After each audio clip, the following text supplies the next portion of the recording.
Fala galera, seja bem-vindo a mais um episódio do Carpinteiro Divino, episódio número 8. Como de costume, eu aconselho você, se é a primeira vez que você está acompanhando, volte, porque já foram 7 episódios e tem muito a contribuir para você. Inclusive esse é a parte 2 do Plano da Salvação e vai fazer muito sentido para você se você vê o primeiro, Plano da Salvação, parte 1, que é o episódio número 7. Mais uma vez, Leuci, muito obrigado, estamos juntos aqui de novo.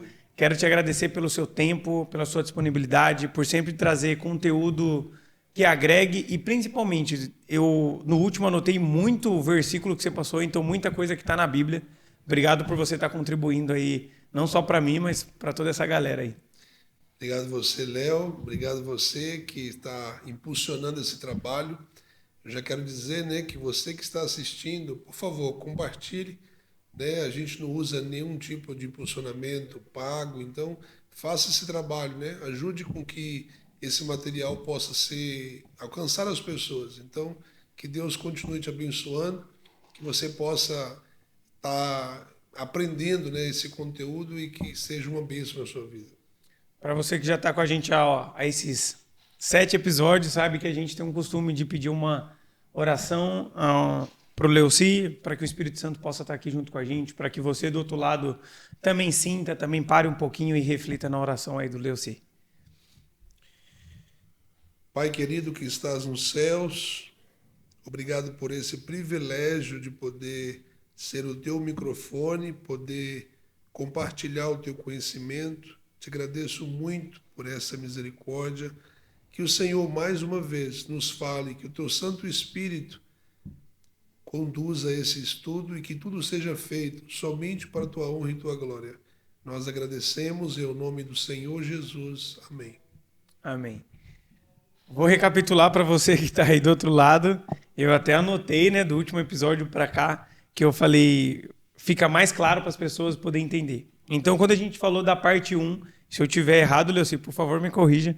A gente trouxe símbolos, né, dos santuários, figura que Deus usou ali para o pessoal da época, que era fácil para eles entenderem, sobre todo esse plano da salvação. E eu acredito que nesse episódio número 2, né, a gente traga como tudo isso se cumpriu na vida de Jesus. Faz sentido, Leuci, tudo isso? Exatamente. E o Leuci até trouxe, você que volte lá, achei muito legal, que cada parte do ministério de Jesus aqui na Terra foi de uma parte do santuário. Então foi muito legal o bate-papo da última aula. Gostaria que o Leuci também abordasse um pouquinho, Leuci, só um pouquinho dessa última aula para que a gente entre nesse Plano da Salvação, parte 2. Ok. A gente viu no último estudo que Deus então quis habitar próximo das pessoas.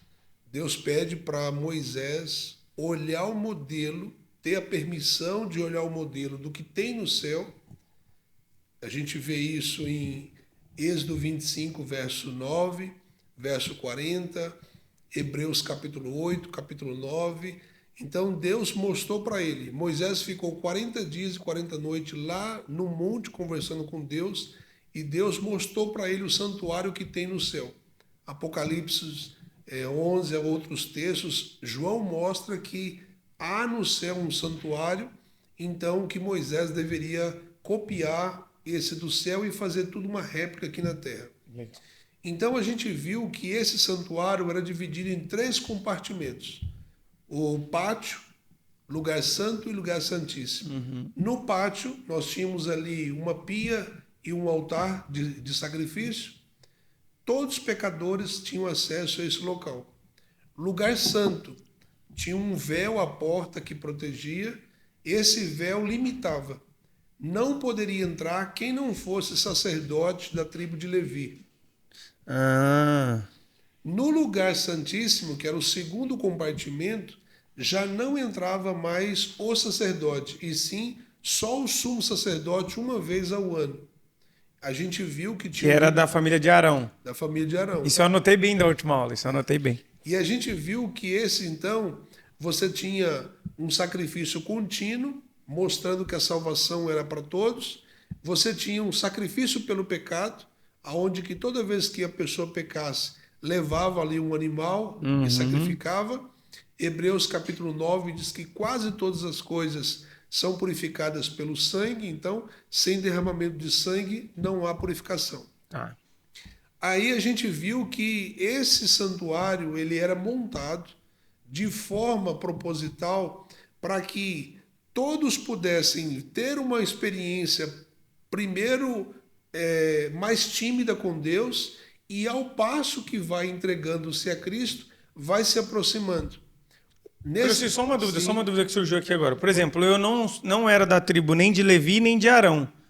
Sou um cidadão normal. Sim. Eu conseguiria estar nessas tribos ou não tinha como? Você fazia parte só do povo que morava em volta e que levava sacrifício. Tá. Mas entrar no santuário, não. Tá bom. Tá? Desculpa, é porque veio uma dúvida aqui. É legal. Aí então veja, todos esses símbolos agora, eles precisam ter um cumprimento em Cristo.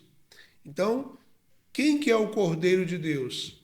João capítulo 1, verso 29, João Batista olha para Jesus e faz a ligação. Pessoal, o cordeiro que nós sacrificamos lá no santuário é Jesus. Jesus é o Cordeiro de Deus. Então, isso, João 1, 29. Uhum. João 2, verso 19 e 20. Mas esse João que olhou e viu é o João Batista. João Batista. Ah, tá. João Legal. Batista.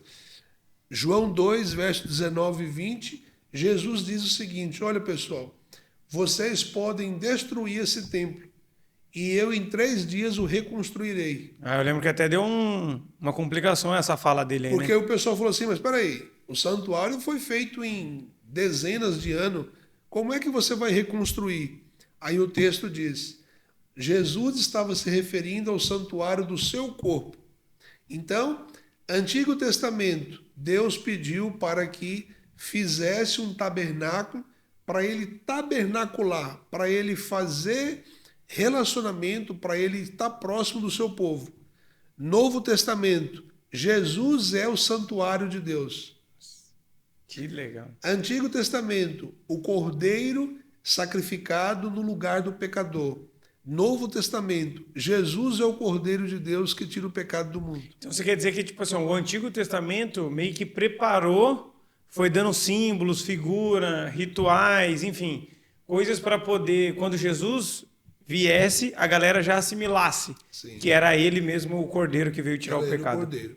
Aí a gente começa a ver, por exemplo, assim, pátio. O que funcionava no pátio? Sacrifício contínuo, sacrifício pelo pecado e tudo mais. O sacerdote passava então pelo altar de sacrifício, pela pia de bronze, estava então pronto para entrar no lugar santo. Jesus, com todo o seu ministério na terra, seu ministério, seu sacrifício no Gólgota, Cristo fica então no pátio. Tá. O ministério de Cristo na terra é o pátio. Tá bom. Jesus agora morre, ressuscita, sobe aos céus. Ao subir aos céus, Jesus agora vai dar início ao ministério no santuário celestial, no lugar santo. Lembra que o sacerdote saía do pátio, entrava no lugar santo? Da tribo de Levi. Da tribo de Levi. Agora isso tem que acontecer agora com Cristo. Mas veja, você acabou de falar da tribo de Levi. De qual tribo Jesus era? Tribo de Judá. Da tribo de Judá, muito bem. Jesus... meus neurônios fez uma sinapse aqui. Jesus era da tribo de Judá. Tá. Se Jesus era da tribo de Judá, Jesus não poderia ter sido sacerdote. Exato, então, faz sentido. Nada disso poderia se cumprir nele. Mas veja, Gênesis capítulo 14, verso 18. Abraão, o pai do sacerdócio levita, certo? Veio dele todos os descendentes que deu origem. Tá. Então, Abraão, o pai do sacerdócio levita, encontra um homem chamado Melquisedeque. Melquisedeque. Melquisedeque. Abraão encontrou. Abraão encontrou. Tá. Gênesis 14, 18. Quando Abraão encontra Melquisedeque, acontece algo extraordinário. Abraão quebra um protocolo. A lei de Deus dizia que quem recebe os dízimos seja o sacerdote e os levitas do santuário. Abraão, agora sendo líder de todo esse povo, Abraão encontra esse homem, devolve o dízimo para ele, para Melquisedeque. E Abraão se dobra e reconhece que Melquisedeque era de um sacerdócio superior ao seu. Nossa, para ele chegar a dar Devolveu o o dízimo. para ele. Aí o que acontece? Melquisedeque agora dá um presente para Abraão. Se ele era um sacerdote, qual o presente que ele devia estar envolvido?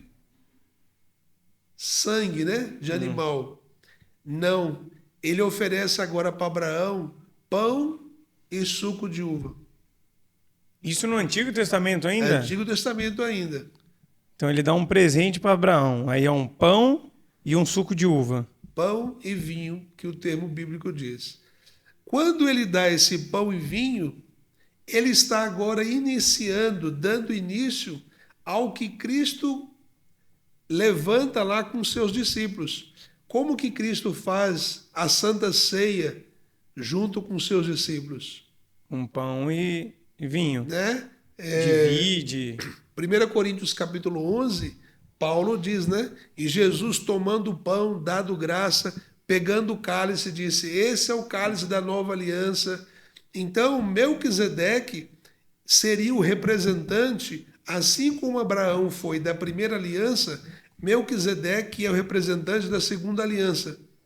Aí, A segunda aliança não é com Jesus? com Jesus, mas veja, quando você vai em Hebreus no capítulo 7, olha só, Hebreus capítulo 7, aconselho você a ler lá.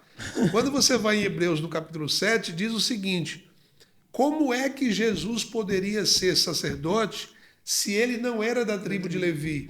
Ele era da tribo de Judá, lá diz. Mas Jesus pôde ser sacerdote segundo a ordem de Melquisedeque. Então o cara era forte, porque primeiro que Abraão deu o dízimo para ele, agora sobre a ordem dele, Jesus poderia. Jesus poderia. Aí diz o seguinte, quando muda o sacerdócio, muda-se a lei. Alguns até confundem e imaginam que essa lei seja a própria lei moral de Deus, os 10 mandamentos. Mas aqui nós estamos falando de rito, os rituais. Então, mudou o sacerdócio, mudou os ritos. Lá era baseado em animal, em morte sacrificial. Agora, Hebreus capítulo 8, capítulo 9 diz que é o próprio sangue de Cristo. O sacrifício de Cristo, não o sacrifício de bode, não o sangue de bode, mas o sangue de Cristo. Ele agora como sacerdote, não é um sacerdote fraco como o dos levitas, que primeiro oferecia um sacrifício pelos seus pecados, para depois interceder pelo povo, mas agora ele, sem pecado, ele faz o sacrifício uma vez por toda e ele aniquila de uma vez por toda o pecado. E aí é o Cordeiro mesmo que veio tirar o pecado do mundo. Que veio tirar o pecado do mundo. Quando você tinha o santuário terrestre, o lugar santíssimo era fechado, como eu disse, só o sumo sacerdote uma vez, no 10º dia do 7º mês, que era o Yom Kippur. Você falou no... Ali nós tínhamos o Shekinah, que era a presença de Deus. Jesus o tempo todo era esse Emanuel, né, que é Deus conosco. Então Jesus era esse santuário cheio da glória de Deus o tempo todo. Mas você vai em Filipenses capítulo 2, do verso 5 em diante, diz, Jesus esvaziou-se de sua glória. O que ele fez? Encapsulou ela pelo véu lá do santuário. Então agora você está falando que com a morte de Jesus, todos têm acesso ao lugar santíssimo? Olha que interessante isso. Quando você vai em Mateus capítulo 27, versos 50 e 51... Mateus 27... 50 e 51, diz que na morte de Cristo, o véu do santuário terrestre rasgou de cima a baixo. Na hora da morte. Na hora da morte. O que Jesus estava dizendo ali? Todo o rito, toda a sombra que apontava para ele estava acabando ali. Agora aí você vai em Hebreus, capítulo 10, verso 19 e 20, lá diz o seguinte: com a morte de Cristo, a sua carne, que era representando o véu, rasgou na sua morte. Ao Cristo rasgar a carne na sua morte, Cristo nos dá acesso direto ao lugar santíssimo, ao trono de Deus. E esse rasgou, você foi rasgado de tipo de cima para baixo, baixo para cima? Na simbologia, né? Da mesma forma que esse véu é rasgado lá, fisicamente, lá no santuário, na cruz de Cristo agora, ao perfurarem, né? Ao rasgarem ele pelas lanças e tudo mais, está dizendo que todo aquele que crê em Cristo agora tem acesso direto ao lugar santíssimo, que é o santuário de Deus lá no céu. Então, o que a gente está entendendo aqui? Tá, boa, dá uma resumida, legal. O que a gente está entendendo? No santuário terrestre, você tinha local físico, profissionais que governavam ali naquele santuário, Tá. e os ritos. Tá.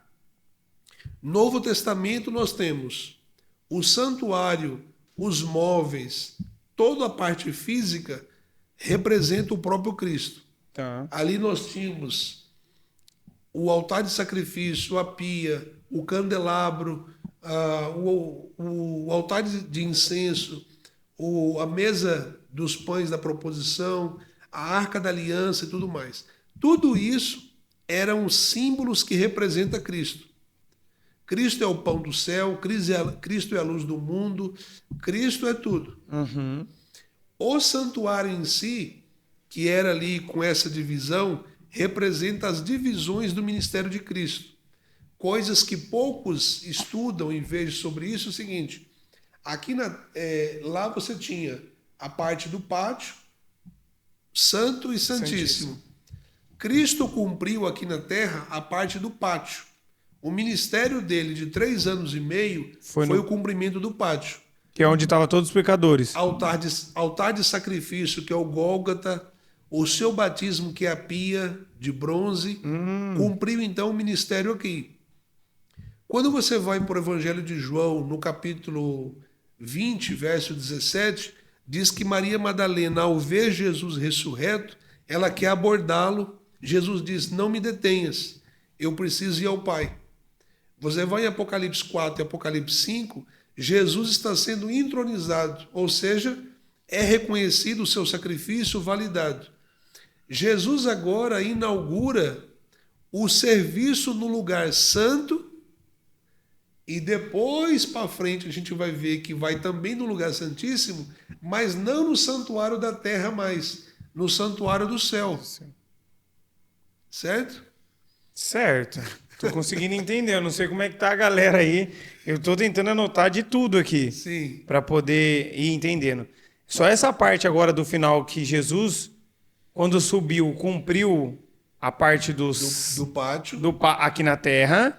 E ao ele chegar no céu, ele dá início ao serviço sacerdotal no lugar santo. Tá. Quando você vai para as epístolas de João, ele fala: olha, não peque, nós temos um advogado, um intercessor lá no céu, etc. Então, Cristo vai fazer o trabalho sacerdotal no lugar santo, lá no céu. Você acha, Luci, que lá no céu a gente vai voltar a fazer esses rituais de tipo pátio, santo, santíssimo? Não. O que vem na sua cabeça? A Bíblia já nos dá o passo a passo, e aí cada vez mais a gente vai concluindo, que a Bíblia diz que a história do pecado está para ter um fim. Então, Cristo está governando tudo isso para dar um fim no pecado. Veja,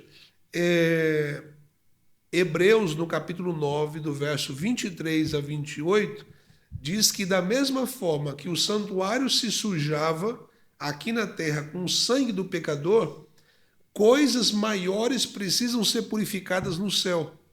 O que precisa ser purificado no céu?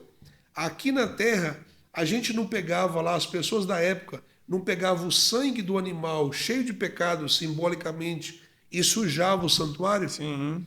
No dia do Yom Kippur, no 10º dia do 7º mês, era o dia de limpeza, de ajuste de conta. Eu ia perguntar isso agora, como é que O juízo final era naquele momento, para o povo daquela época.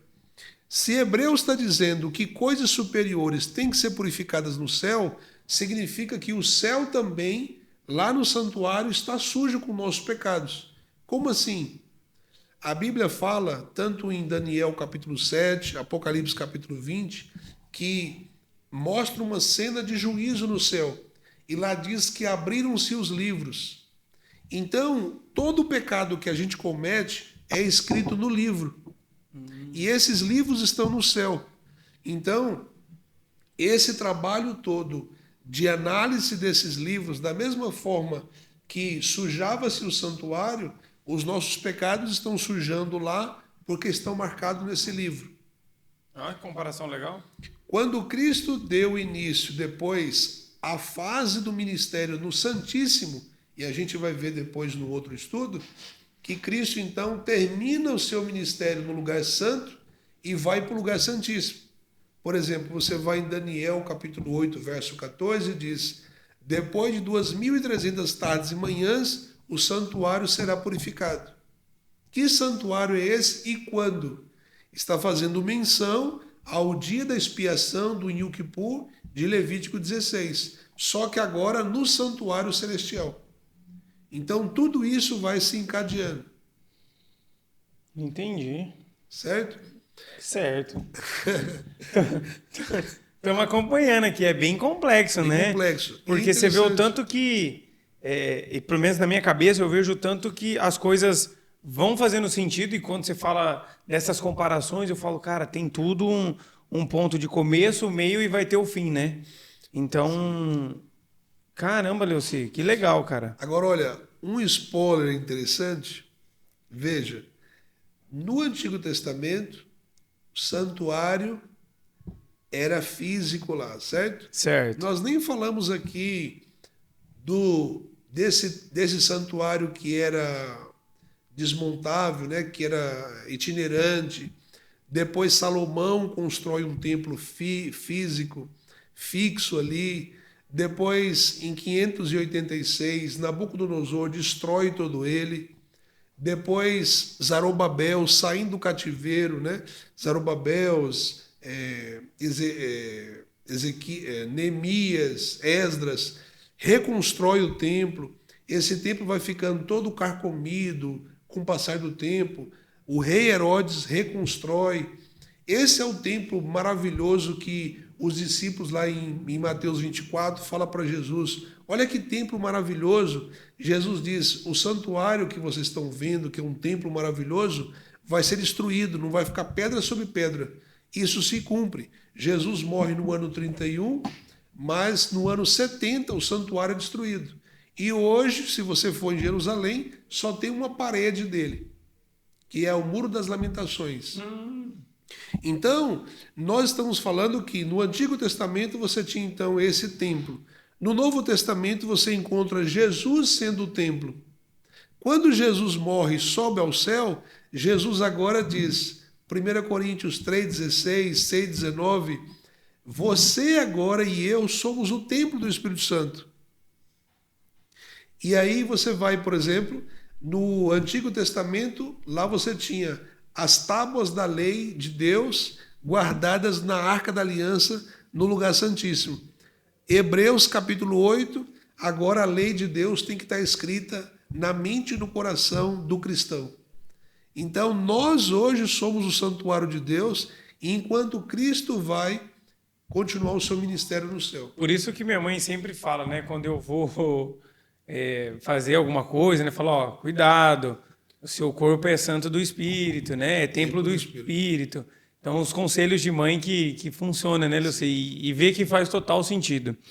Leuci, já se passaram nossos minutos, a conversa vai e a gente vai vendo o quanto que esse assunto, como você falou desde o primeiro, né, tem muita coisa para mastigar, muita coisa para ir tirando. Como de costume, vocês já sabem, Leuci, se pudesse dar uma resumida ou uma mensagem final, que mensagem que você deixaria, né? Você já deu um spoiler, mas que mensagem que você deixaria para a gente finalizar esse episódio Plano da Salvação, parte 2?